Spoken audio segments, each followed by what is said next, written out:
Сегизинчи закон. Кыйынчылыктан өткөндү үйрөн.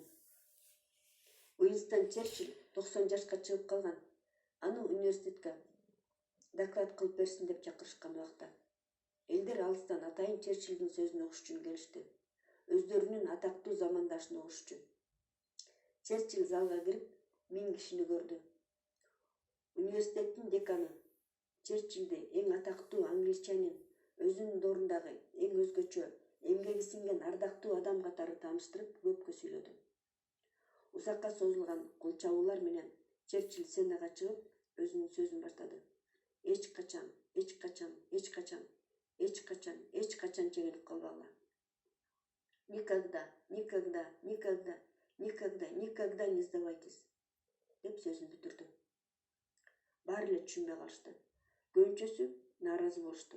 Алар Черчиллди угуш үчүн алыстан бери келишкен. Бирок эгер биз Черчиллдин биографиясын эстесек, биз түшүнөбүз эмне үчүн анын сөзү ушунчалык кыска болгонун. Карыган кишиге ушул сөздөр эң маанилүү болчу. Ким чегинсе утулат. Биз көп ката кетиребиз. Бул эчтеке эмес. Бизде көп проблема болушу мүмкүн. Бирок аларды чечсе болот. Бирок эгер биз чегинсек, баары жок болот. Ким бир жолу өзүнүн кыялынан баш тартса, ал андан кийин кыялданбай калат. Ким кыялданбай калса, анын жашоосу да токтойт. Көпкө чейин Черчиллди политик катары унутуп коюшат. Черчилль көп жыл бою анын жашоодогу күчтүүлүгү менен сыналып келген. Акыры аны премьер-министр кылып шайлашат. Экинчи дүйнөлүк согуш болот. Андан сен ушундай оор убакытта сен керек болоруңду кайдан билесиң, деп сурашат. Черчилль мынтип жооп берет. Мен билем, анткени мен бүт жашоомдо ушуга даярдангам.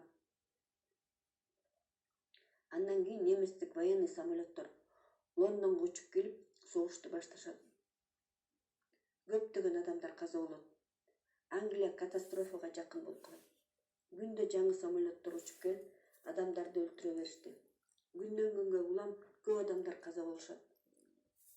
Черчиллдин советниктери жана башка тааныштары Черчиллге немистерге багынып беришкенин кеңеш беришет, суранышат.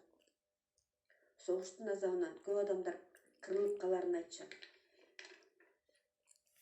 Бир түн Черчилль үчүн абдан чоң сыноо болот. Лондонго кайрадан бомбалар түшүп жатты.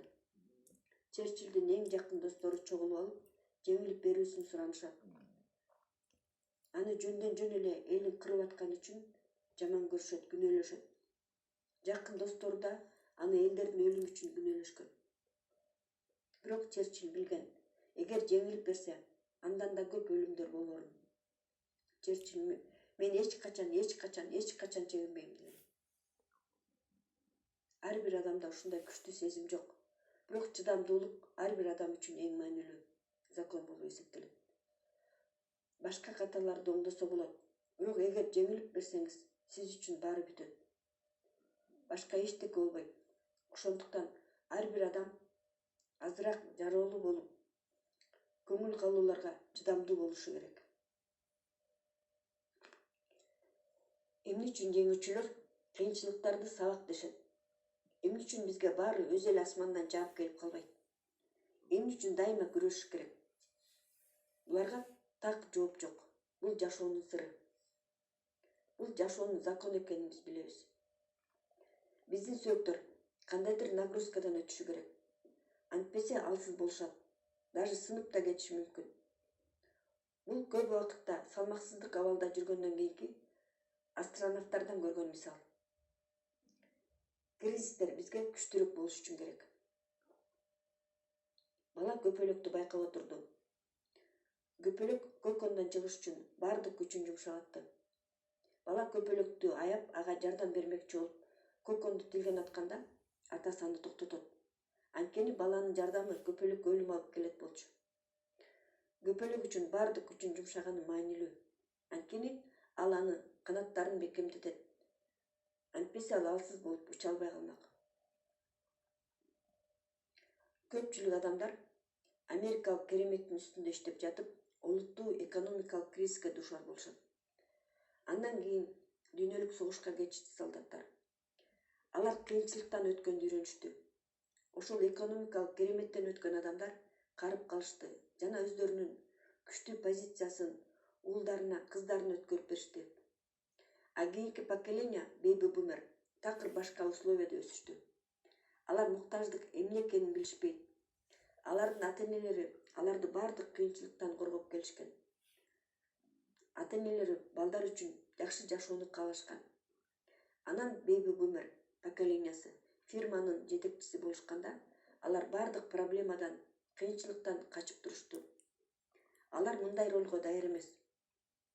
Авраам Линкольн айткан: силер эгерде адамдын өзү жасай турган ишин жасап бере берсеңер, ал адамга жакшылык кылбайсыңар.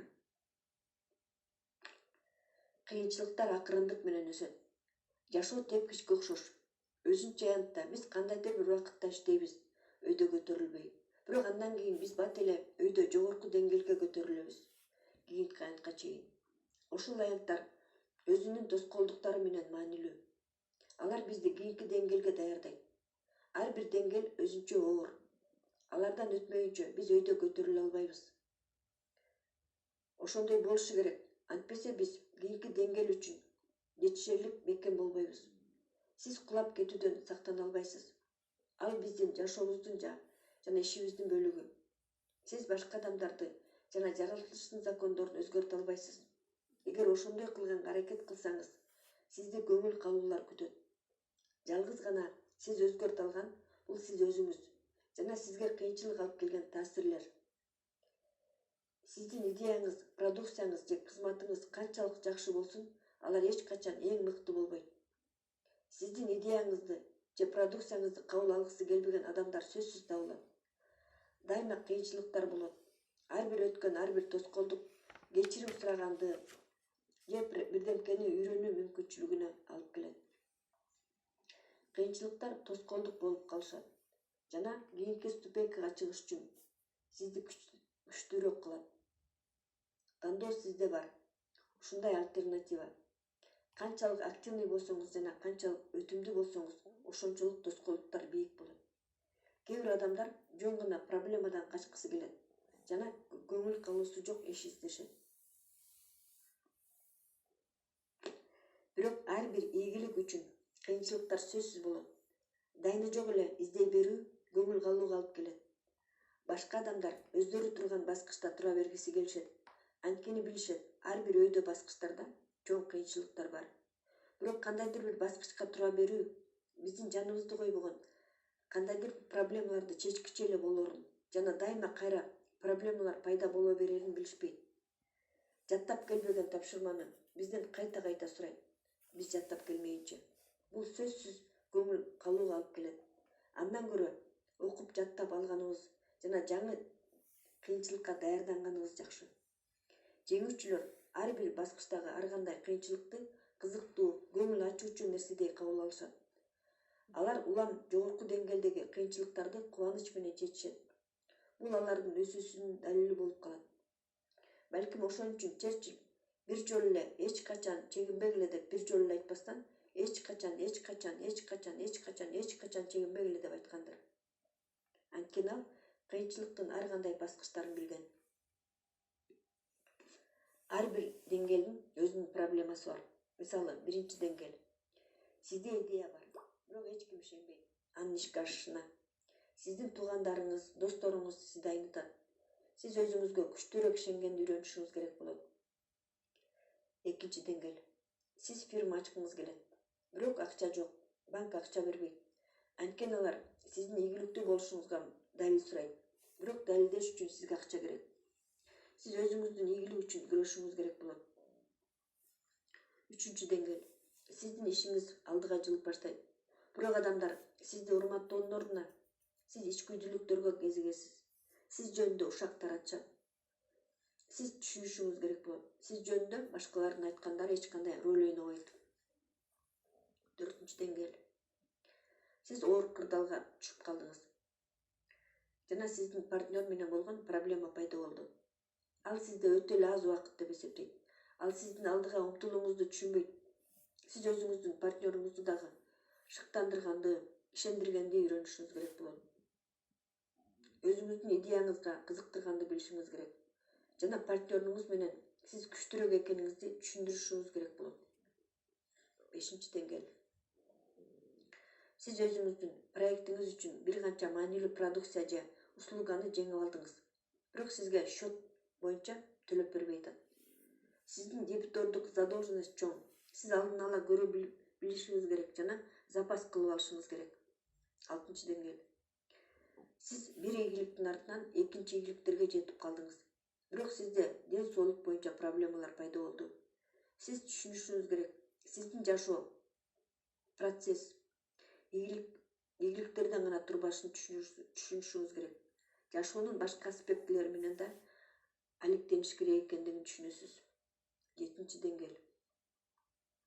Сизге срочно квалификационный сотрудниктер керек экенин түшүнөсүз. Бирок аларды эч жактан таппайсыз. Сиз проблеманы тааныганды үйрөнүшүңүз керек болот. Бул чоң айырма. Сиз өзүңүзгө рабочий лошадка издеп атасызбы же партнербу? 8 деңгээл. Сизде бир убакыт ийгилик коштоп жүрдү. Бирок баары бузулду. Сиз түшүнүшүңүз керек. Ийгилик түбөлүк эмес. Бийиктикте туруу, демек кырдын учунда туруу. Ар бир бийиктиктен кийин ылдый түшүү күтүп турат.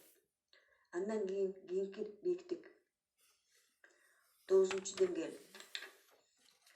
Баары өзүнүн маанисин жоготуп баштайт. Сиз өзүңүздүн ишиңиздин маанисин көрө албайсыз. Көргүңүз да келбей калды. Финансылык ийгилик сиздин ички боштугуңузду убактылуу эле толтурат. Сиз жашооңуздун маанисин табышыңыз керек болот. Аны түшүнүп, көбүрөөк убакытты көңүлүңүздү башкага бурасыз. Булар кээ бир гана боло турган сабактар. Жаңы эле бир сабакты үйрөнсөңүз, уже кийинки тапшырманы берет. Жашоо ошондой. Сиз кыйынчылыкка душар болгондо экөөнүн бирөөсү болот. Сиз утуласыз же күчтүүрөөк болосуз. Муну позитивдик жак менен карасаңыз. Жаңы кыйынчылыкка душар болуу сиздин өсүп өнүгүүңүздү билдирет. Сиз мурунку деңгээлден кеттиңиз жана бийигирээк деңгээлге көтөрүлдүңүз. Окуу жана өсүү процессин ылдамдатыш керек. Жеңүүчүлөр оор ситуацияны күтпөйт. Алар өздөрү сознательно башташат. Жаңы проектини ачып башташат. Алар толтура проблемалар болорун билсе дагы. Башкаларга ийгиликсиздиктей болуп көрүнгөн кырдаалдар алар үчүн кезектеги шанс, чакырык катары кабыл алышат. Алар проблеманы чечип туруп, кийинки проблемаларды чечебиз дешет. Кандай оор маселе болсо дагы. Канчалык оор проблемалар ошончолук күчтүүлүктү талап кыларын билишет. Көңүл калуулар болорун билсе да, ал өздөрү каалап, өздөрүнүн кыйынчылыктан өтүү жөндөмдүүлүгүн өрчүтүп турушат. Алар булар үчүн кайдан күчтү алышат? Алар өздөрү үчүн мындай ачылыш кылып алышкан. Любой жумуш башында оордой болуп көрүнөт. Бирок кийин оордой болуп көрүнүп аткан проблемалар жеңил эле болуп калат. Бул жазганды үйрөнгөнгө окшош. 1-класста башында А тамгасын кандай оор жазган. Бирок бир канча жылдардан кийин узун сөздөрдү деле оңой жазып калабыз. Сиздер бүгүнкү кыйынчылыктан өтүшүңүз керек. Эгер ошону жасай алсаңыз, сиздерде чыдамкайлык пайда болот. Кийин жардамы тиет. Азыр оордой болуп көрүнүп аткан тоскоолдук оңой эле болуп калат. Кыйынчылыктар бизди алдыга жылганга тоскоол болбойт. Биздин кыйынчылыкка болгон мамилебиз тоскоол болот. Жалгыз гана эң чоң душман сырттан келбейт. Ал биздин ичибизде. Жеңүүчүлөр эч качан жеңилбейт, эч качан.